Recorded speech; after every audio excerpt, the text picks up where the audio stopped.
The స పద స పద స గసద గసద గసద గసద గసద రి గ మ రి గ మ రి గ మ రి గ మ రి గ మ పద మ ప గ మ రి గ రి స यीशु की वाणी जीवन ज्योति, यीशु की वाणी आत्मा शक्ति, यीशु की वाणी जीवन ज्योति, यीशु की वाणी आत्मा शक्ति।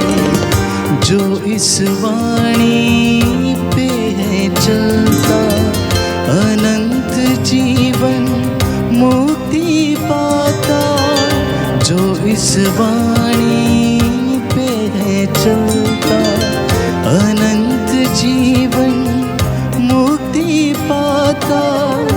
यीशु की वाणी जीवन ज्योति, यीशु की वाणी आत्मा शक्ति, यीशु की वाणी जीवन ज्योति, यीशु की वाणी आत्मा शक्ति।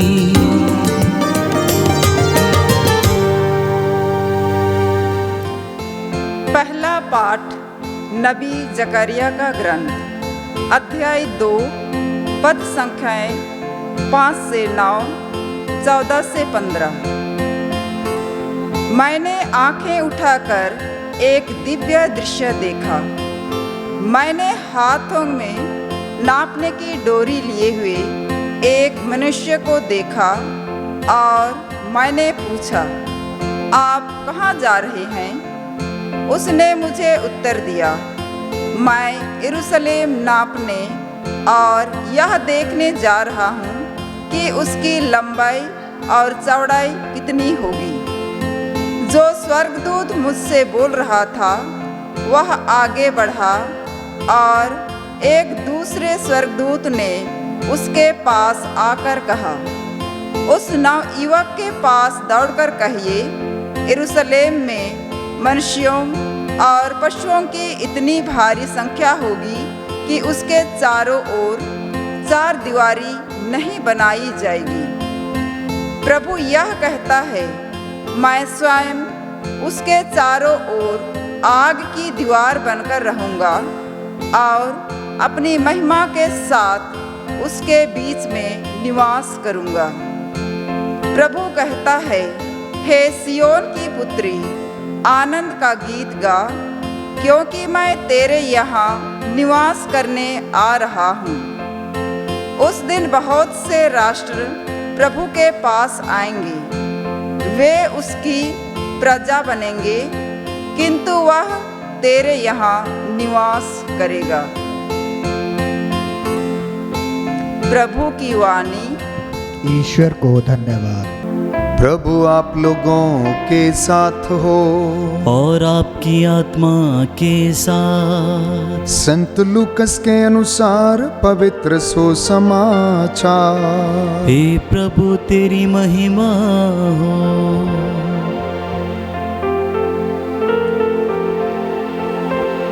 मानव पुत्र मनुष्यों के हवाले कर दिया जाएगा। इसके विषय में यीशु से प्रश्न करने में उन्हें संकोच होता था। सब लोग यीशु के कार्यों को देखकर अचंभे में पड़ जाते थे, किंतु उन्होंने अपने शिष्यों से कहा, तुम लोग मेरे इस कथन को भली भांति स्मरण रखो। मानव पुत्र मनुष्यों के हवाले कर दिया जाएगा, परंतु यह बात उनकी समझ में नहीं आ सकी। इसका अर्थ उनसे छिपा ही रह गया और वे इसे नहीं समझ पाते थे। इसके विषय में यीशु से प्रश्न करने में उन्हें संकोच होता था।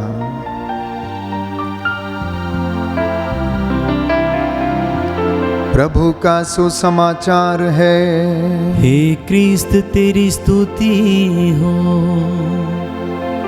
सुसमाचार के शब्द पढ़े और सुने जाने से हमारे विश्वास को दृढ़ता प्रदान करें। आमीन। आमीन। प्रियजनों, आज का पहला पाठ नबी जकरिया के ग्रंथ से पढ़कर सुनाया गया। अध्याय 2 पद संख्या 5 से 9 और 14 से 15। नबी जकरिया कहता है कि मैंने अपनी आंखों को ऊपर उठाया और मैंने एक दिव्य दृश्य देखा। और मैंने क्या देखा? कहता है, मैंने हाथ में नापने की डोरी लिए हुए एक मनुष्य को देखा और मैंने उससे पूछा कि आप कहाँ जा रहे हो? तो उसने उत्तर दिया, मैं यरूशलेम नापने और यह देखने जा रहा हूँ कि उसकी लंबाई और चौड़ाई कितनी होगी। जो स्वर्गदूत मुझसे बोल रहा था वो आगे बढ़ा और एक दूसरे स्वर्गदूत ने उसके पास आकर कहा, उस नवयुवक के पास दौड़कर कहिए कि यरूशलेम में मनुष्यों और पशुओं की इतनी भारी संख्या होगी कि उसके चारों ओर 4 दीवारी नहीं बनाई जाएगी। प्रभु ये कहता है, मैं स्वयं उसके चारों ओर आग की दीवार बनकर रहूंगा। ये दिव्य दृश्य नबी जकरिया ने देखा। प्रियजनों, परमेश्वर अपनी प्रजा से और विशेष रूप से इज़राइल से प्रारंभ से ही प्यार करता आया। उसने उसे बचपन से प्यार किया और कहा, हे यहूदा, जब तू बालक था याद कर, जब तू अपनी माँ की गोद में था तो मैंने तुझे प्रेम किया, मैंने तुझे संभाला, और देख मैं तेरे बुढ़ापे तक ये सब करता रहूँगा, तेरे बाल पक जाने तक मैं ऐसा करता रहूँगा। हे इज़राइल, जब तू मिस्र की गुलामी में था तब मैंने तुझे वहाँ पर पुत्र कहकर पुकारा और तुझे मिस्र की गुलामी से आज़ाद किया। इसलिए प्रियजनों, नबी जकरिया ये दृश्य देखता है और प्रभु की वाणी उसे सुनाई पड़ती है। जिसे वो दिव्य दृश्य में देखता है वो क्या सुनता है कि परमेश्वर ये कहता है कि मैं स्वयं आग की दीवार बनकर उसके चारों ओर खड़ा रहूंगा और उसकी रक्षा करूंगा।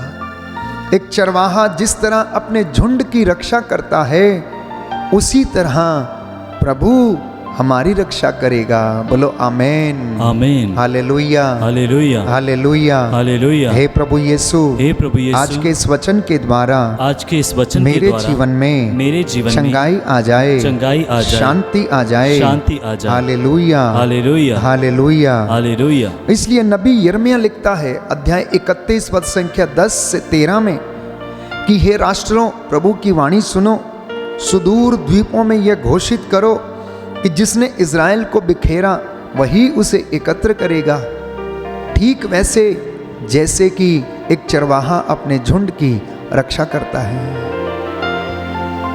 आज के ये वचन हमें सांत्वना देते हैं कि परमेश्वर हमारे परिवार की, हमारे घर की, हमारे देश की और जिस जगह पर उसने हमें बसाया है उस जगह की वो रक्षा करता है। स्वयं वो आग की दीवार के जैसे खड़ा रहता है और वो हर प्रकार के बदरूहों से, अंधकार की शक्तियों से प्रियजनों हमारी रक्षा करता है।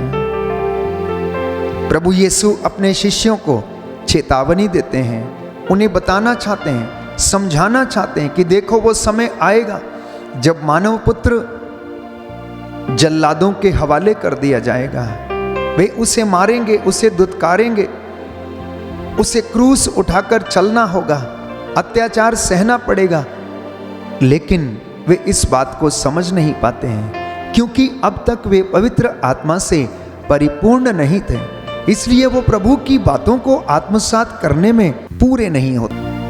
प्रियजनों, वो इस बात को समझ नहीं पाते हैं कि यीशु अपने विषय में पूर्व से ही भविष्यवाणी करते हैं और उन्हें आने वाली घटनाओं के विषय में बताते हैं। तो बाइबल हमें बताती है कि चेले इन सारी बातों को समझने में असमर्थ थे क्योंकि पवित्र आत्मा अभी तक उन पर नहीं उतरा था।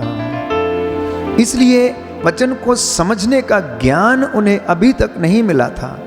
पेंतेकोस्त के दिन जब पवित्र आत्मा उन पर उतरा तो वे उत्साह से भर गए, प्रेम से भर गए, हर प्रकार के कष्ट सहने के लिए वो तैयार हो गए। यीशु की आत्मा उन पर उतरा और प्यारे भाइयों और बहनों, उनका जीवन बदल गया। तब उन्हें सब बातें समझ में आने लगी कि जो जो प्रभु ने उनसे कहा था वह यीशु के जीवन में पूरा हो गया है। प्यारे भाइयों और बहनों, प्रभु आज हमसे भी यही पूछना चाहता है कि मैं और आप प्रभु के विषय में क्या सोचते हैं, क्या समझते हैं। हमारा प्रति उत्तर क्या है? क्या हमें यीशु की बातें समझ में आती हैं? क्या प्रभु के वचन हम समझ पाते हैं?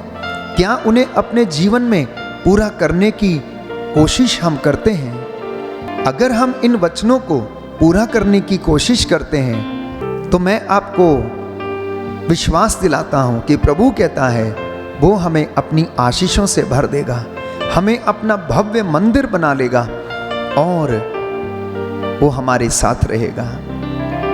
परमेश्वर हमारे घर में, हमारे घर के चारों ओर, हमारी कलीसिया के चारों ओर, चुनी हुई प्रजा के चारों ओर आग के रूप में दीवार बनकर खड़ा रहेगा और वह अपने भक्तों को निराश नहीं होने देगा, वह उनकी रक्षा करेगा। आइए हम प्रार्थना करें प्यारे भाइयों और बहनों कि प्रभु जब हमारा न्याय करे, जब वो हमारे जीवन में हमें आशीष प्रदान करना चाहे तो हम उसके लिए सदा तैयार रहें। पवित्र आत्मा हमारी अगुवाई करे, आज के वचन हमारा मार्गदर्शन करें। आमीन।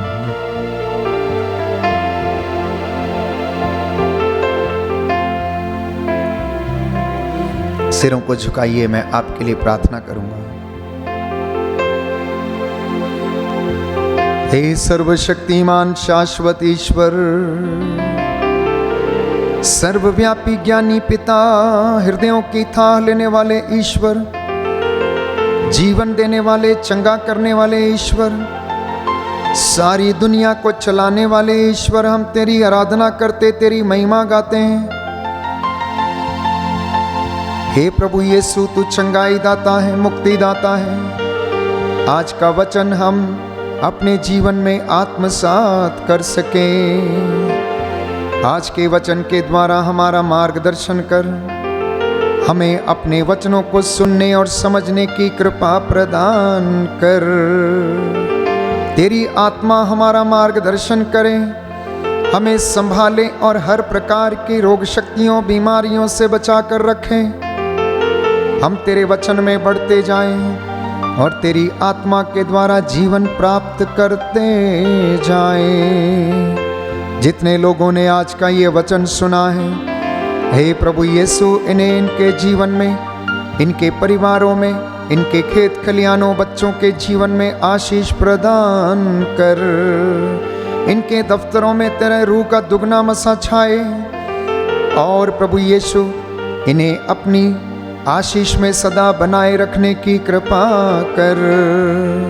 हम ये प्रार्थना करते हैं हमारे प्रभु क्रिस्त के द्वारा। आमीन।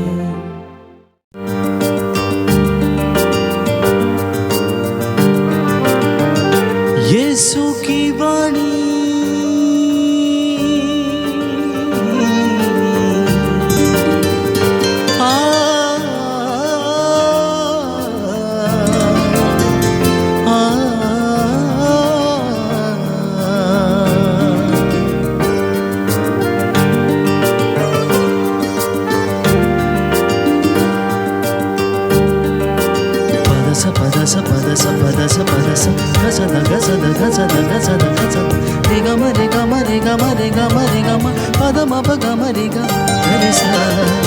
यीशु की वाणी जीवन ज्योति, यीशु की वाणी आत्मा शक्ति, यीशु की वाणी जीवन ज्योति, यीशु की वाणी आत्मा शक्ति। जो इस वाणी पे है चलता, अनंत जीवन मुक्ति पाता। जो इस वाणी पे है चलता, अनंत जीवन मुक्ति का यीशु की वाणी जीवन ज्योति यीशु की वाणी आत्मा शक्ति यीशु की वाणी जीवन ज्योति यीशु की वाणी आत्मा शक्ति